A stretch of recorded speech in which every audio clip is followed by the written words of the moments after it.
let's keep it real, and I mean all the way real. Most traders aren't losing money because they're lazy, so we can just cut that out the equation immediately. They're losing money because I got no structure, no system, no clear reason why behind our trades. And I ain't even gonna hold you, that was me. Until I stopped chasing signals and I started building something real, that's when everything changed for me. And then this week, I'm gonna break down exactly how I'm gonna approach GJ, Gold, and NAS, and how I went from structure to a strategy to a mindset that kept me locked in all the way, you feel me? And if you're tired of treating trading like a side hustle and you're ready to start building something that actually lasts, let's jump right into it and then land the charts so I can show you how I prep, you feel me?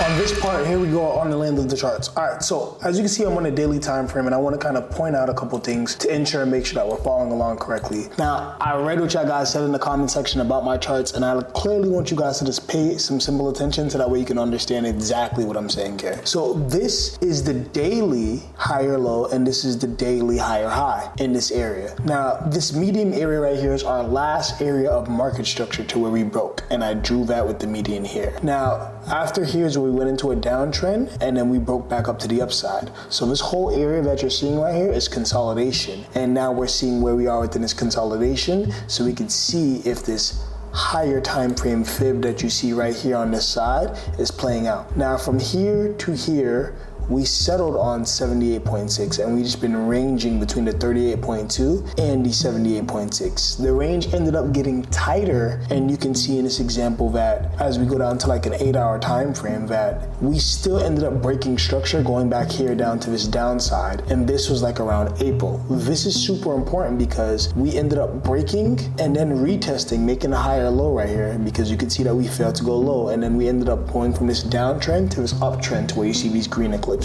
So the only thing you need to worry about, really and truly traders, is the green eclipses from here, so we can understand where we are.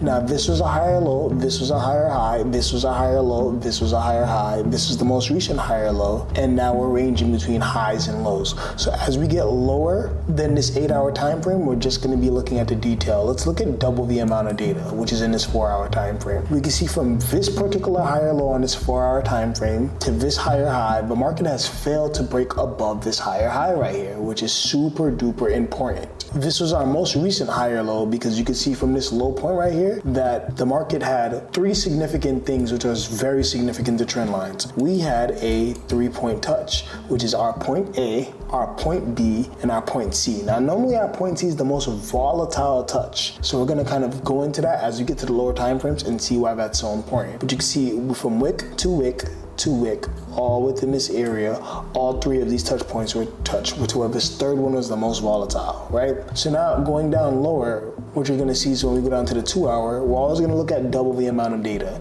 From this higher high to this higher low, we're looking at the downtrend that happened within, right? Which is going to be all right here. But downtrend officially started, traders, once we broke past this area right here, because this is where we broke, retest, and kept on making lower highs and lower lows. So from here, we can see clearly that we had a clear downtrend area. This was our most recent market structure, lower high, and this is our market structure, lower low. And then from here, we transitioned up. Now right here in this area where we transitioned, where we actually broke structure, traders, this is where we met the higher low on the higher time frame, which is a 70.50. Pay attention to where we kind of broke up. All this is important because it's helping us understand where we are within these time frames, right? So obviously we have the higher high, the higher low, the higher high, the higher low, the higher high, the higher low, the higher high. And right here I have this red eclipse is where we broke back down into the downtrend. So now when I go down to this 1 hour from right here, you can see in this circumstance that right here, this was the most recent market structure lower high yet again. If you want me traders to draw what this looks like, I can simply show you from right here, right? To where we came down, came up, came down, came up, came down, came up, came down, came up, retested, and then we pushed up. Right, I'm gonna make this in white just for a second, traders, so you can see. And I lied, we'll make this in red, right?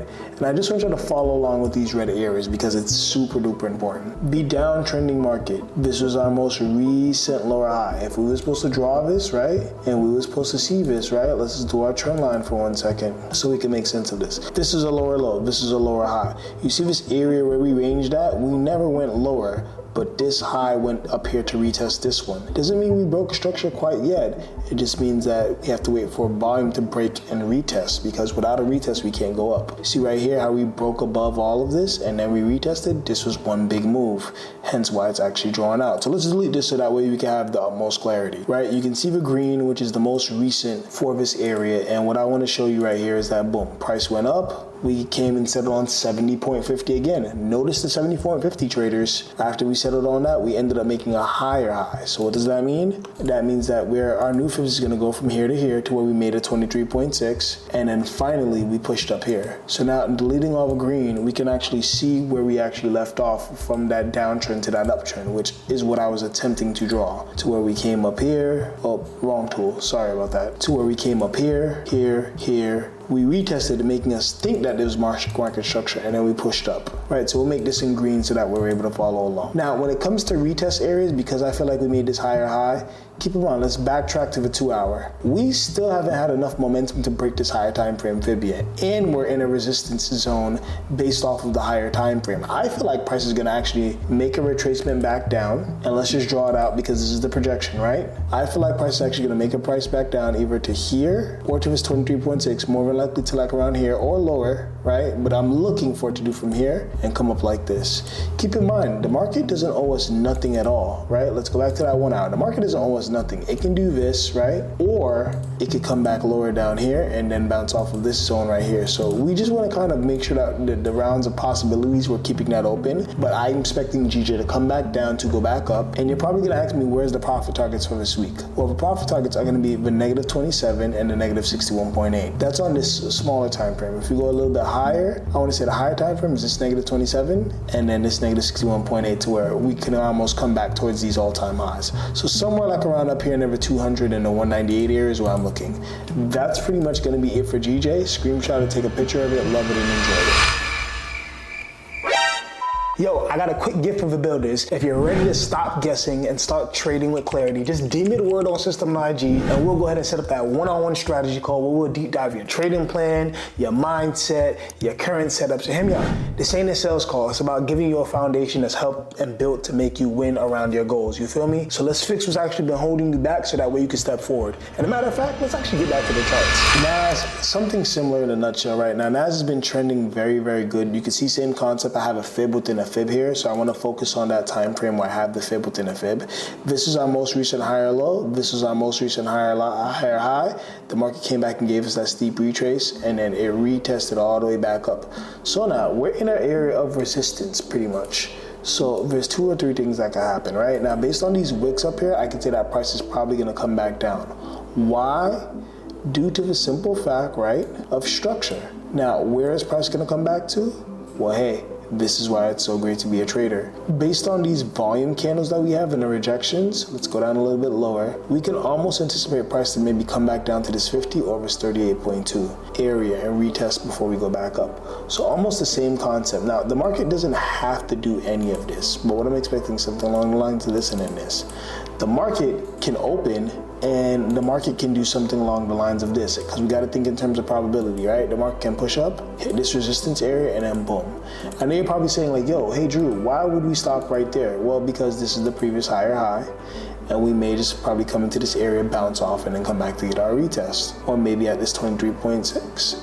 So we got to kind of wait and play it out. But again, I'm expecting a retest on this pair and a continuation. Last but not least, because when it comes down to NAS, that's really it. I was about to say something about gold, but that's pretty much it on NAS, because we have some rejection areas around here. Obviously, price can probably come back around here, or maybe even lower like around here. But these are all potential areas, and we're just gonna kind of play off the fibs that are there, so we don't wanna go too zone crazy. We can just look at these rejection areas over here to our left-hand side and almost indicate what price is gonna come back to. But I'm expecting a rejection followed by continuation. Last but not least is gold, right? And I know we're just saying like gold. Now let's look at gold from the most recent market structure area. Now I know you see an eclipse on here, right? Let's just mind our business. Let's just go to the 4 hour and let's just look at this beautiful 4 hour perspective, because this is the perspective. At one point in time, this was the perspective. We tested 38.2, which means that we didn't settle there, which means that it's not a market structure area. So whenever you do that, you want to drag your fib up to this higher high point. right? Now that we dragged it up to this higher point, we have the areas that we need to look for, right? Now going down to the 2 hour, we're looking at double the amount of data. This area where I had this zone at was an area of indecision. You can see that clearly. Gold said F it. That's not what we're doing right now. And obviously you have to just be like, cool. Going down to the 1 hour time frame, we see that we have somewhat not of structure within this area right here. And we also have a QP right around down here. We can see that we're actually starting to get some wicks within this area. So it may be a potential rejection area based on gold, right?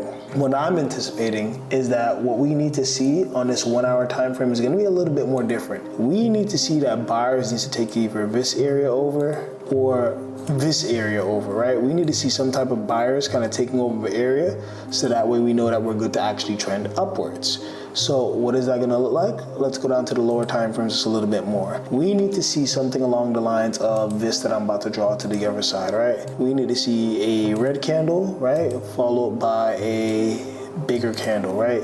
And that bigger candle needs to be green, or in this situation, not green. Sorry. How can I not use my favorite color? Purple. We need to see a purple candle come up and engulf in this situation, right? Because my purple candles are my buying buys. So we need to see buys over, and then we also need to get a rejection on the smaller time frames. So we need to make sure that on these analyzing time frames that we're looking at, especially for gold, that we get something along the lines of this, right? Imagine this is the downtrend, for example. We need to get something with a clear break and a clear retest to where these higher lows are maintaining themselves and actually trending upwards. So on these lower time frames, you're going to look for that shift. Now, we can see on these lower time frames that this is how we'll be able to gauge it and see if we're actually ready, right? Because as of right now, we're doing a lot of break and retest and a lot of continuation at these areas. So at these areas of indecision on gold, you'll know gold is ready once, even on these lower time frames, that we're able to transition. So I would just recommend continue watching gold, but watch on these lower time frames with structure to where we can actually break and retest on any one of these support areas. Let's go back to the 30-minute. These support areas, aka known as QPs, and we should be good. Now, what I'm thinking, just based on the indecision area and what I'm looking at right around here, where I made this purple zone, I'm thinking that we may get a sweet spot retest around here because for one, we have a QP right around here.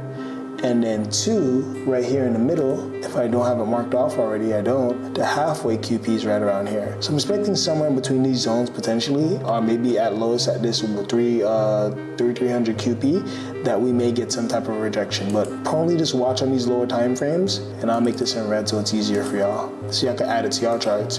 That we see, again, that transition that I told you that we needed to see to where we're going from this downtrend back up to this upside to where we're maintaining. And we just need to see basically along the lines of something along the lines of this to where we break and retest to go up to that upside, invalidating the downtrend and now turning it into an uptrend. So just watch the 10-minute and lower, and then just go ahead and make sure you get that transition of structure, because you can see right around now it's maintaining and still creating those lower highs on that downtrend. So we just need to see a transition. So let's wait and let's be patient for that transition. But with that being said, I appreciate you guys. Thank you so much for joining me in the land of the charts this week. That's pretty much it for my breakdown. Make sure you like, comment, and subscribe, and I'll make sure I see you guys in the next one. All right?